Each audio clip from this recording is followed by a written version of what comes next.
அஸ்ஸலாமு அலைக்கும். Welcome to air fans kitchen. இன்னைக்கு இன்ஸ்டண்ட்டாக ஒரு 5 to 10 மினிட்ஸுக்குள்ளே ஈஸியாக நம்ம வடை எப்படி செய்கிறதுன்னு பார்க்கலாம். வடை செய்யணும்னாவே நம்ம கடலை பருப்புலாம் ஊற வச்சு அதை செய்கிறதுக்கு நமக்கு டைம் இருக்கும். ஆனால் இது இன்ஸ்டண்ட்டாக ஒரு 5 மினிட்ஸ்க்குள்ளே சூப்பராக மசாலா வடையை காட்டிலும் நல்லா டேஸ்ட்டாக இருக்கிற மாதிரி ஒரு ஈஸியான வடை செய்கிறது பார்க்கலாம். அதுக்கு ஒரு கப்பு துருவின கேரட் எடுத்துக்கலாம். இந்த ஒரு கப்பு கேரட்டை ஒரு மிக்சி ஜாரில் சேர்த்துக்கலாம். இப்போ இதே மிக்சி ஜாரில் நம்ம எந்த கப்பில் கேரட் எடுத்தோமோ அதே கப்பில் ஒரு கப்பு உடைச்ச கடலை எடுத்துக்கலாம். இதையும் இதில் சேர்த்துக்கலாம். இப்போ இதில் தேவையான சால்ட்டு சேர்த்துக்கலாம். ஒரு டீஸ்பூனு மிளகாய்த்தூள் சேர்த்துக்கலாம். சோம்பு ஒரு டீஸ்பூன் சேர்த்துக்கலாம்.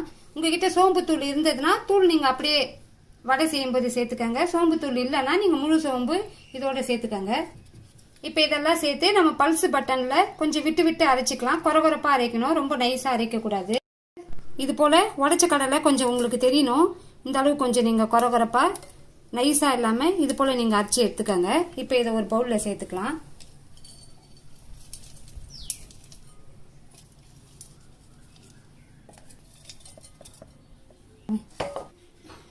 இப்போ நான் வடைக்கு ஒரு 3 வெங்காயம் கட் பண்ணி வச்சுருக்கேன். கொஞ்சம் பொடிசாக கட் பண்ணிக்கோங்க. கொஞ்சம் கொத்தமல்லி தழை, கொஞ்சம் கருவேப்பிலை சீசரில் பொடிசாக கட் பண்ணி வச்சுருக்கேன். ஒரு 2-3 பச்சை மிளகாய் சின்னதாக கட் பண்ணி வச்சுருக்கேன்.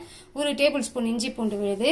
இப்போ நம்ம அரைச்சி வச்சுருக்கிற இந்த வடை மாவில் இந்த வெங்காயம் கொத்தமல்லி தழை எல்லாமே சேர்த்துக்கலாம்.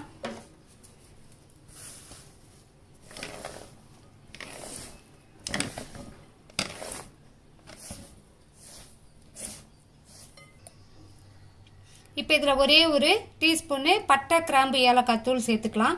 உங்ககிட்ட பட்டை கிராம்பு ஏலக்காய் தூள் இருந்தால் சேர்த்துக்கோங்க. இல்லைனா நீங்கள் அந்த உடைச்ச கடலையை மிக்சியில் சேர்த்து அரைக்கும் போது ஒரு 2 சின்ன சின்ன பட்டை, ஒரு 2 சின்ன சின்ன லவங்கம், ஒரு ஏலக்காய் சேர்த்து அதோடவே நீங்கள் தூள் பண்ணிக்கலாம். இப்போ இதை நான் சேர்த்துக்கிறேன்.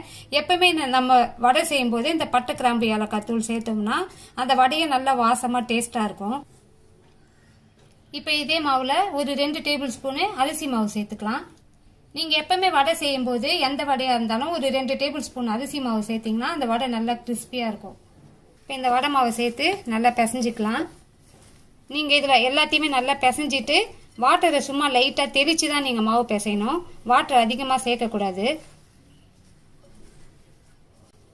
இதில் நீங்கள் காரமும் சால்ட்டும் கரெக்டாக இருக்கான்னு ஒரு தடவை செக் பண்ணி பார்த்துக்கோங்க. ஏதாவது கம்மியாக இருந்தால் நீங்கள் சேர்த்துக்கோங்க. இப்போ இதில் நம்ம லைட்டாக தண்ணி தெளித்து பிசைஞ்சிக்கலாம். நீங்கள் தெளித்து பிசைஞ்சிக்கோங்க. அப்படியே மொத்தமாக சேர்த்துட்டிங்கன்னா இதில் தண்ணி அதிகமாகிடும். நீங்கள் சப்போஸ் தண்ணி தெரியாமல் அதிகமாக ஊற்றிட்டீங்க அப்படின்னா ஒரு 2 டேபிள் ஸ்பூனோ இல்லை 1 டேபிள் ஸ்பூனோ அரிசி மாவு கூட சேர்த்துக்கலாம்.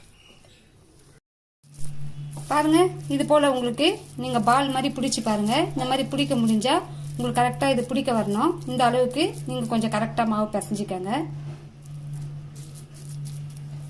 வடை ஃப்ரை பண்ணுறதுக்கு ஸ்டவ் ஆன் பண்ணி ஒரு கடாயில் ஆயில் வச்சுருக்கேன். ஆயில் ஹீட் ஆயிடுச்சு. இப்போ இந்த வடை மாவு எடுத்து உங்களுக்கு எந்த சைஸ் வேணும்னாலும் அந்த சைஸில் போட்டுக்கோங்க. நான் கொஞ்சம் பெருசாக போடுறேன். நம்ம கடையிலலாம் விற்கிறது போல் நான் கொஞ்சம் பெரிய சைஸில் போடுறேன். உள்ளங்கையில் வச்சு லைட்டாக நீங்கள் இந்த உள்ளங்கையில் நல்லா நீங்கள் ப்ரெஸ் பண்ணிக்கோங்க. சைடில் வெடி பெருமே வராத அளவு கொஞ்சம் இதை கரெக்ட் பண்ணிக்கோங்க.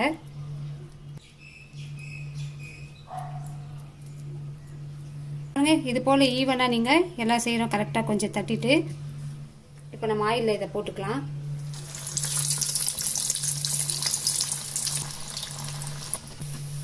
நீங்கள் ஒரு தட்டில் வடையாக தட்டி வச்சுட்டு கூட நீங்கள் போட்டுக்கலாம். இப்போ இது ஒரு சைடு ஃப்ரை ஆயிடுச்சு. இதை நம்ம திருப்பி விட்டுக்கலாம். நீங்கள் மீடியம் ஃப்ளேமில் வச்சு ஃப்ரை பண்ணிக்கோங்க. இந்த வடை பார்த்தீங்கன்னா நம்ம யூஸ்வலாக செய்கிற வடை போல் இல்லாமல் உங்களுக்கு மசால் வடையை விட இது நல்லா டேஸ்ட்டாக சூப்பராக இருக்கும். நீங்கள் வீட்டுக்கு கெஸ்ட் வந்துட்டா கூட நம்ம டக்குன்னு இந்த வடையை செஞ்சு கொடுத்துடலாம். இது சூப்பராக இருக்கும், நல்லா டேஸ்ட்டாக. உங்களுக்கு செய்கிறதும் ரொம்ப ஈஸி. நம்ம வீட்டில் இருக்கக்கூடிய அந்த பொருளை மட்டும் வச்சு தான் நம்ம செய்கிறோம். நல்லா இது கிறிஸ்பியாக இருக்கும். நம்ம அந்த உடைச்ச கடலையே கொஞ்சம் கொரகொரப்பாக தூள் பண்ணியிருக்கோம், அரிசி மாவு சேர்த்துருக்கோம் இல்லைங்களா. அதனால் இந்த வடையை பார்த்தீங்கன்னா கிறிஸ்பியாக இருக்கும். நீங்கள் ஒரு தடவை இந்த வடை செஞ்சு பாருங்கள். நீங்கள் கண்டிப்பாக அடிக்கடி இந்த வடையை செய்வீங்க. நம்ம ஈவினிங் டைமில் போர் அடித்தாலோ இல்லை ஒரு மழை பெஞ்சாலோ டக்குன்னு நம்ம இந்த வடையை செஞ்சு நம்ம டீயோட ஸ்நாக்ஸாக சாப்பிட்டுக்கலாம். பாருங்கள், இது நல்லா ஃப்ரை ஆயிடுச்சு. இப்போ இதை நான் எடுத்துக்கிறேன்.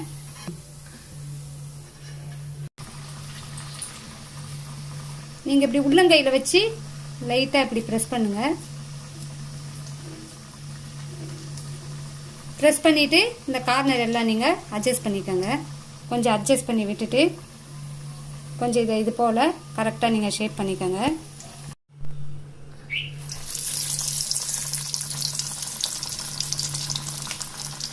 நான் எண்ணெய் கம்மியாக வச்சுருக்கிறதுனால கொஞ்சம் பெரிய பெரிய வடையாக போடுறதுனால நான் ஒவ்வொன்றா போடுறேன். இடம் இருந்ததுன்னா நீங்கள் 2-3 கூட நீங்கள் இதில் போட்டுக்கலாம்.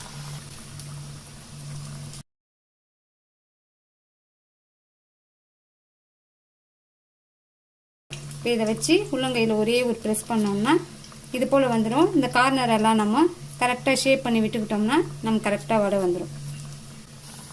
இப்போ இது ஃப்ரை ஆயிடுச்சு. இதை திருப்பி போட்டுக்கலாம். பாருங்க, நான் ஒரே சைஸ் தான் ஈவனாக பெரிய பெரிய வடையாக போடுறேன் நான். இப்போ இந்த வடையோட நான் இந்த வடையை சேர்த்து போட்டுக்கிறேன். மாஷால்லா எல்லா வடையும் நம்ம ஃப்ரை பண்ணி எடுத்துட்டோம். பாருங்க, ஒன்று போல் ஒரே ஷேப்பில் எல்லா வடையும் பார்க்குறதுக்கே இவ்வளோ சூப்பராக இருக்குது. நான் வீடியோக்காக வடை பெரிய சைஸில் போட்டிருக்கேன். நீங்கள் வீட்டுக்கு செய்யணும்னா சின்ன சின்ன சைஸில் கூட செஞ்சுக்கலாம். அதே மாதிரி இது கிறிஸ்பி ஆகிற அளவு நீங்கள் டைம் கொடுத்து எடுத்துக்கோங்க, இல்லைன்னா இது சாஃப்டாக வந்துடும். இன்ஷால்லா நீங்களும் இதே மாதிரி செஞ்சு பாருங்கள். செஞ்சு பார்த்துட்டு உங்களுக்கு எப்படி வந்ததுன்னு உங்களுடைய கமெண்ட்ஸை சொல்லுங்கள். என்னுடைய வீடியோ பிடிச்சிருந்ததுன்னா லைக் பண்ணுங்கள், உங்களோட ஃப்ரெண்ட்ஸ்க்கு ஷேர் பண்ணுங்கள். என்னோடய சேனல் உங்களுக்கு பிடிச்சிருந்ததுன்னா சப்ஸ்கிரைப் பண்ணுங்கள். என்னோடய சேனலை நீங்கள் சப்ஸ்கிரைப் பண்ணிங்கன்னா நான் போடக்கூடிய வீடியோ ஃபுல்லாக உங்களுடைய ஃபோன் டிஸ்பிளேயில் நோட்டிஃபிகேஷனாக வந்துடும். இன்ஷால்லா நெக்ஸ்ட் டிஷ்ஷில் நான் உங்களை மீட் பண்ணுறேன். அஸ்ஸலாமு அலைக்கும். தேங்க்யூ.